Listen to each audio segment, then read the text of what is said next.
नमस्कार, स्वागत है हिंदी की साथी में, जहाँ हम तैयारी करते हैं यूजीसी नेट 2026 की। तो आइए कल जैसा कि आपको पता है हमने एक तो कविताओं की श्रृंखला शुरू की है पहले, जो कि छोटी-छोटी कविताएँ कम समय में कवर करने की से भी है। कल हमने पढ़ा था धूमल की रचना नक्सलवाणी। आज हम उनकी दूसरी रचना मोचीराम पढ़ने जा रहे हैं। देखिए, मैं आपको सिर्फ़ कविताएँ करवा रही हूँ, बाकी इसके संग्रह प्रकाशन वर्ष या आपको उम्मीद है कि पिछली बार आपने परीक्षा दी होगी, तो आपको आपने याद तो ज़रूर की होगी। बाकी अंदर की चीज़ें मैं इसलिए पढ़ा रही हूँ क्योंकि आजकल अंदर की चीज़ें कोई नहीं पढ़ाता है और उपलब्ध होना भी बहुत मुश्किल होता है, इसलिए कोई नहीं करा पाता। तो मैं कोशिश करती हूँ कि मैं जितना उपलब्ध करा सकूँ, आपको दे सकूँ, ताकि आपकी मदद हो सके। तो आइए शुरू करते हैं ढूँढने की रचना नक्सलवाणी, ठीक है? मोचीराम सॉरी, मोचीराम शुरू करते हैं। रापी से उठी हुई आंखों ने मुझे क्षण भर टटोला और फिर कहाँ से उठी हुई आंखों ने? रापी से उठी हुई आंखों ने। नोट करिएगा, आजकल पंक्ति की क्रम और पंक्ति के शब्द ज्यादा क्रम से पूछे जा रहे हैं, ठीक है? क्षण भर टटोला, इसने रापी से उठी हुई होने और फिर जैसे पतियाए हुए स्वर में, कैसे स्वर में? पतियाए हुए स्वर में वह हंसते हुए बोला। कैसे बोला? हंसते हुए बोला। बाबूजी सच कहूं, मेरी निगाह में। क्या बोला? बाबूजी सच कहूं, मेरी निगाह में न कोई छोटा है न कोई बड़ा है। मेरे लिए हर आदमी एक जोड़ी जूता है। क्या है? जूता है। जा जो मेरे सामने मरम्मत के लिए खड़ा है। यानी कि मोचीराम रहता है, वो क्या कहता है कि मेरे सामने न कोई बड़ा है न कोई छोटा है, मेरे लिए हर आदमी एक जोड़ी जूता है। जो मेरे सामने किसके लिए खड़ा है? मरम्मत के लिए खड़ा है। और असल बात तो यह है कि वह चाहे जो है जैसा है जहां कहीं है आजकल कोई आदमी जूते की नाप से, किससे? जूते के, आदमी जो है जूते की नाप से बाहर नहीं है। फिर भी मुझे ख्याल है रहता है कि पेशेवर हाथों और फटे हुए फटे जूतों के पेशेवर हाथों और फटे हुए जूते के बीच कहीं ना कहीं एक आदमी है। परीक्षा में प्रश्न में पूछा जा सकता है कि एक आदमी किसके बीच है? तो पेशेवर हाथों या फटे हुए जूतों के बीच कहीं ना कहीं एक आदमी है, जिस पर टाके पड़ते हैं। किस पर? जो जूतों पे टाके पड़ते हैं, इनका मतलब है जिस आदमी पर टाके पड़ते हैं। जो जूते से झांकती हुई अंगुली की चोट छाती पर हथौड़े की तरह सहता है। जो जूते जो जूते से क्या मतलब वो जो डोरी होती है जूते से झांकती हुई उंगली की चोट छाती पर हथौड़े की तरह सहता है। हथौड़े की तरह सहता है। यहाँ तरह तरह के जूते आते हैं और तरह तरह के जूते कैसे कैसे जूते आते हैं, इनका क्रम पूछा जा सकता है। और आदमी की अलग अलग नवायत बदलाते हैं, यानी कि जो तरह तरह के जूते आते हैं वह किस तरह का आदमी उन जूतों को पहन रहा है, वह उसका पहचान बताती है। सबकी अपनी अपनी शक्ल है, अपनी अपनी शैली है। क्या है? अपनी अपनी शक्ल है, अपनी अपनी शैली है। मसलन एक जूता है। जूता क्या है? चकतियों की थैली है। जूता क्या है? चकतियों की थैली है। इसे एक आदमी पहनता है जिसे चेचक ने चुन लिया। पहले कौन पहनता है? जिसे चेचक ने चुन लिया, ठीक है। उस पर उम्मीद को तरह देती हुई हंसी है, जैसे टेलीफोन के खंभे पर। कौन सा शब्द है? टेलीफोन। कोई पतंग फंसी है, टेलीफोन के खंभे पर कोई पतंग फंसी है और खड़खड़ा रही है। ठीक है, खड़खड़ा रही है। ये सारे शब्द मैं आपको इसलिए अंडरलाइन करवा रही हूँ क्योंकि आजकल नेट जो है शब्द की कमांड कर रहा है, तो आप शब्द पर भी गौर करें। बाबूजी इस पर पैसा क्यों फूकते हो? मैं कहना चाहता हूँ, मगर मेरी आवाज लड़खड़ा रही है। मैं महसूस करता हूँ भीतर से एक आवाज आती है। कैसे आदमी हो? आप अपनी जाति पर थूकते हो? जो अंदर से आवाज आती है वो क्या कहती है? कैसे आदमी हो? अपनी जाति पर ही थूकते हो? ये कथन पूछा जा सकता है।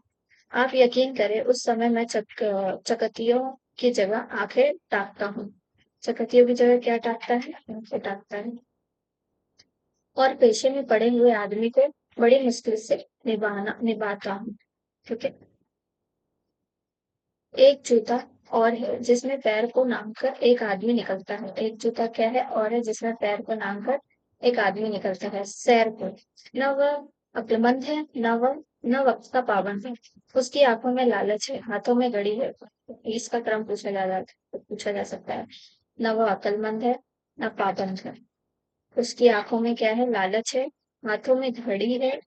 उसे जाना कहीं नहीं है, मगर चेहरे पर बड़ी हड़बड़ी है। उसे जाना कहीं नहीं है, मगर चेहरे पर हड़बड़ी है। वह कोई बनिया है या बिसाती है? क्या है? बनिया है या बिसाती है?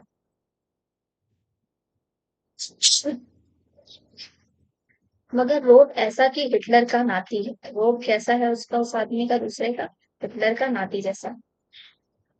इसे बौद्धो, उसे उसे काटो, यहाँ ठोको, वहां पीटो। ये आप नोट करिए। बौद्धो, काटो, ठोको, पीटो। ठीक है। गुस्सा दो, आयशा चमकाओ, जूते को ऐना बनाओ। गुस्सा दो, आईना चमकाओ, आईना चमकाओ, जूते को क्या बनाओ? ऐना बनाओ। क्या बनाओ? ऐना बनाओ। उफ, बड़ी गर्मी है। रुमाल से हवा करता है। फिर क्या कहता है? उफ, बड़ी गर्मी है, रुमाल से हवा करता है। कौन सा शब्द है? रुमाल। फिर पहले गर्मी, फिर रुमाल। मौसम के नाम पर बिसुरता है। फिर क्या आया? मौसम। सड़क पर आतियां जातियां को बानर की तरह घूरता है। सड़क पर आते जाते उन लोगों को क्या करता है? बंदरों की तरह दिखता रहता है। गरज यह कि घंटे भर खटवाता है, मगर नामा दे मगर नामा देते वक्त साफ नट नट जाता है। यानी कि घंटे भर कटवाने के बाद भी पैसा देने लाए, उससे बहुत चिढ़ मचती है। शरीफों को लूटते हो वह गुर्राता है, और कुछ सिक्के फेंक कर आगे बढ़ जाता है। किसकी बात कर रहे थे? जो दूसरे आदमी की बात कर रहे थे कि हर तरह के आदमी होते हैं, तो एक दूसरे आदमी की बात कर रहे थे। अचानक चिंगू कर सड़क से उछलता है और पटरी पर चढ़ जाता है। चोट सब चोट जब पेशे पर पड़ती है तो कहीं ना कहीं एक एक चोट कील दबी रह जाती है। चोट किससे पड़ती है? पेशे पर। तो कहीं ना कहीं एक कील जो है दबी रह जाती है, जो मौका पाकर उबरती है और उंगली में गड़ती है। मगर इसका मतलब यह नहीं कि मुझे कोई गलत फहमी है। मुझे हर वक्त यह ख्याल रहता है कि जूते और पेशे के बीच कहीं ना कहीं एक अदद आदमी है। जूते और पेशे के बीच कहीं ना कहीं क्या है? एक अदद आदमी है, जिस पर जिस पर टाके पड़ते हैं। क्या होते हैं? टाके पड़ते हैं। जो जूते से छाती में उंगली की चोट छाती पर थोड़ी तरस आता है। और बाबूजी, असल बात तो यह है कि जिंदा रहने के पीछे अगर सही तर्क नहीं है, तो राम नामी बेचकर या रणदीप की दलाली करके रोजी कमाने में कोई फर्क नहीं। क्या बेचकर? राम नामी बेचकर या रणदीप की दलाली कर करके रोजी कमाने में कोई फर्क नहीं है। और यही वह जगह है जहाँ हर आदमी अपने पैसे से छूट कर भीड़ का टमकता हुआ हिस्सा बच जाता है। सभी लोगों की तरह भाषा उसे काटती है। मौसम सताता है। भाषा क्या करती है? भाषा काटती है। मौसम सताता है। अब आप इस वसंत को ही लो। इससे इस वसंत यानी वसंत को समझो। यह दिन को काट की तरह मानता है। वसंत कैसा रहता है? दिन को काट की तरह रहता है। पेड़ों पर लाल लाल पत्तों के हजारों तलवे हैं। पेड़ों पर क्या है? लाल लाल हजारों तलवे। धूप में सीजने के लिए लटक क्या करता है? धूप में सीजने के लिए लटकता है। वसंत पूर्वी। सच कहता हूँ, समय रात्रि के मुठ को हाथ में संभालना के मुठ को हाथ में संभालना मुश्किल है। आंख आंख कहीं जाती है, हाथ कहीं जाता है। मन किसी झुंझलाए हुए बच्चे सा काम पर आने से बार बार लगता है कि चमड़े की शराब के पीछे कोई चक्कर है जो आदमी पर किसके पीछे? चमड़े की शराब के पीछे कोई जंगल हो जो आदमी पर पेड़ से वार करता है। और वह चौंकने की नहीं, और वो चौंकने की नहीं, सोचने की बात। और जो जिंदगी को किताब से नापता है, इससे नापता है जो जिंदगी को किताब से नापता है।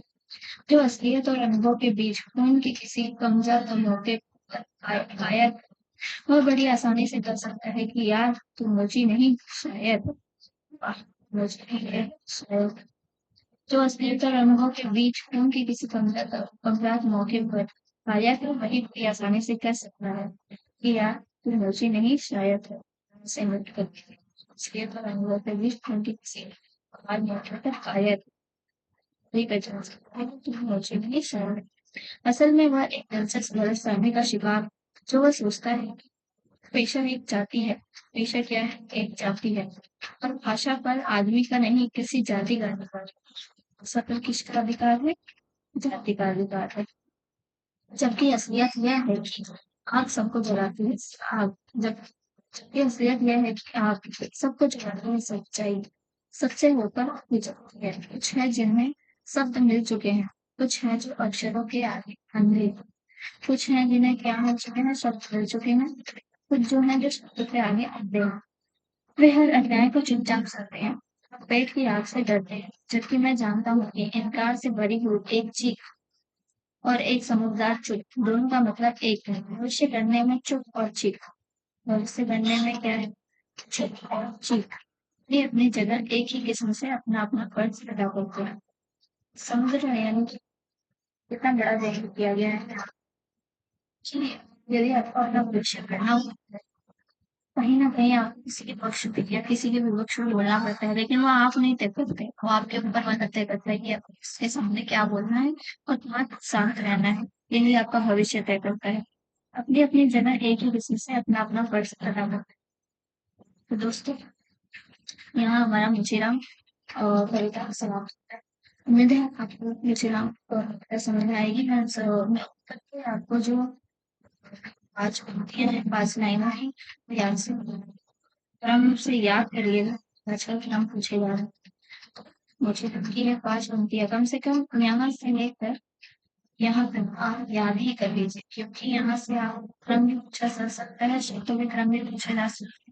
बाकी नीचे जो मैंने नोट करा है वो भी आप से नोट कर लीजिएगा। इसकी शब्दार्थ आदमी आ गया तो आप इसके बीच में रह रहा है, बस नोट को लीजिएगा। फिर परीक्षा में पूछे जा रहे हैं, मैं नहीं चाहती कि आपके इन छोटे छोटे प्रश्न से कोई प्रश्न गलत पूछे। ठीक है, मिलते हैं अपने अगले वीडियो में। तब तक के लिए धन्यवाद। प्लीज लाइक करें, सब्सक्राइब करें।